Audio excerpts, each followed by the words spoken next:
Akkam nagaa hordoftoota keenya kanneen Oromoo Samsung irraan hordoftan nagaa keessanii nagaan keenya kan kabajaaf jaalalaa hedduu jirtanitti sinagaa'u.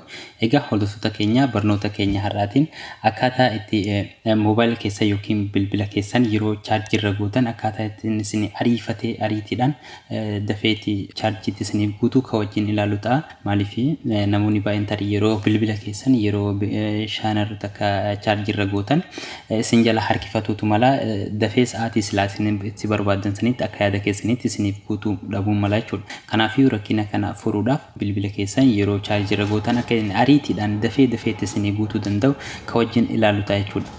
Maarree osoo garastiin darbinen duratti warroonni YouTube channel Oromoo Samsung faaraa taatan subscribe godhaa akkasuma viidiyoo keenyas like share gochuu akka hin irraanfanne.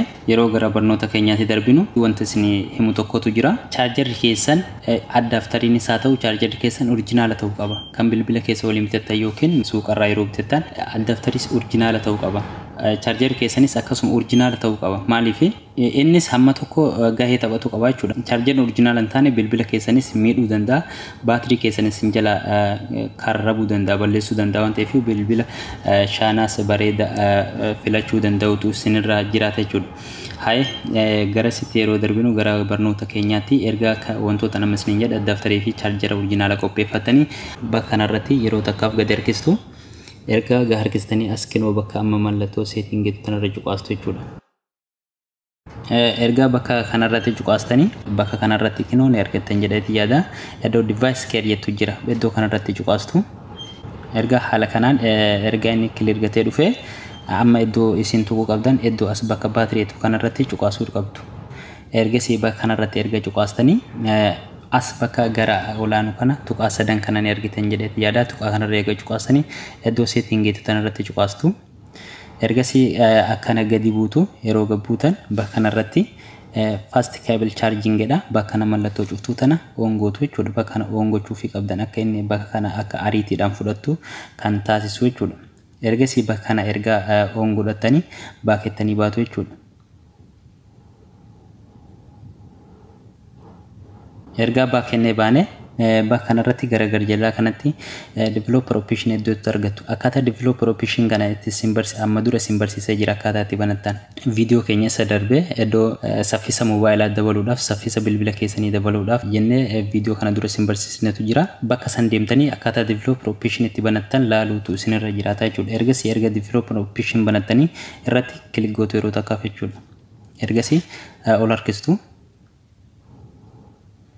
Olu markistikko iddoo kan argattu iddoo default USB tu kan argattu iddoo kanarratti cuqaastu jechuudha. Amma iddoo yeroo kanarratti cuqaastan bakka kana amma charging phone only iddoo tana isii garjallaa tana ta'uu qaba jechuudha. Isii kanarratti cuqaastanii baakettanii baatu.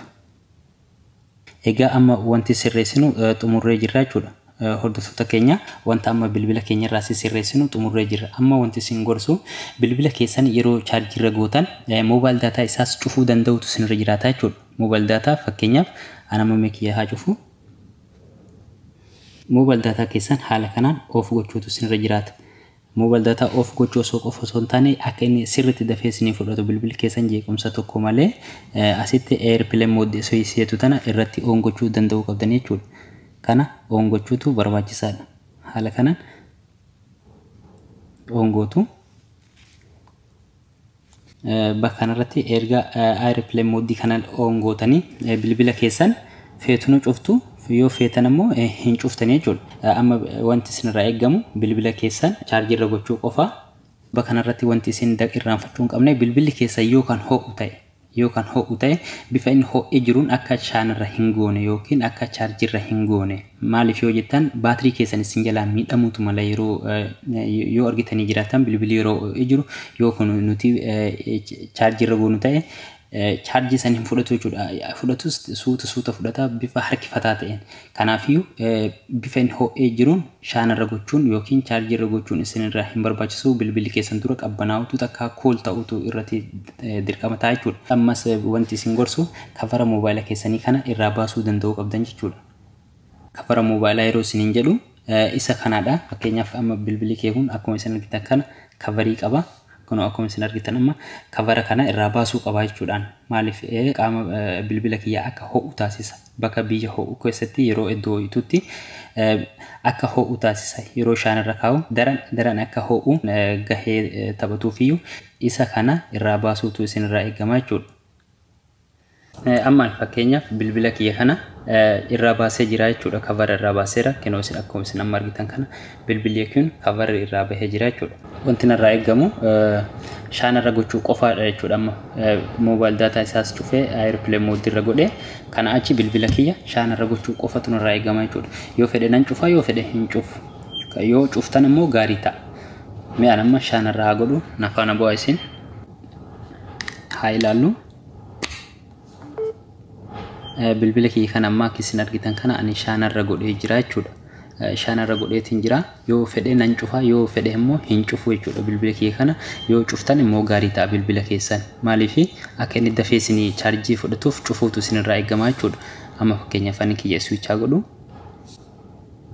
Akkuma isin argitan kana bilbilli kiyya amma switch ta'ee yeroo chaarjii fudhatu yeroon chaarjera inni itti fudhatu immoo amma erga qabbanaa'ee waan ta'eefiyyuu amma yeroo qabbanaa'ee kanatti bilbilli kiyya chaarjer dafee fudhataa sa'aatii gabaabaa keessatti dafee naa guutuu danda'a jechuudha. Kanaafiyyuu hordoftoota keenya wanti isin gorsu bakka kanarratti bilbila keessan qabbanaa ta'uu qaba.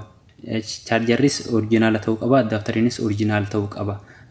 Bifa kanaan yoo deemtan bilbilli keessan baatiriin isaa isinirraa miidhamu yeroo gabaabduu keessatti isiniif guuta. Egaa hordoftoota keenya barnoonni keenya kan har'aaf qabannee isinii dhiyaanne kan hamma ammaatiin hordofaa turtanidha. Please viidiyoo keenya like godha. Baay'een keessan osoo like hin goone bahaa jirtu. Kanaafuu viidiyoo keenya like gochuu akka hin irraanfanne isiniin jecha barnoota keenya kan har'aaf qabannee isiniif dhiyaanne kan hamma ammaatiin hordofaa turtanidha. Barnoota birootiin ammoo hamma walitti deebinutti nagaan nuuf tura.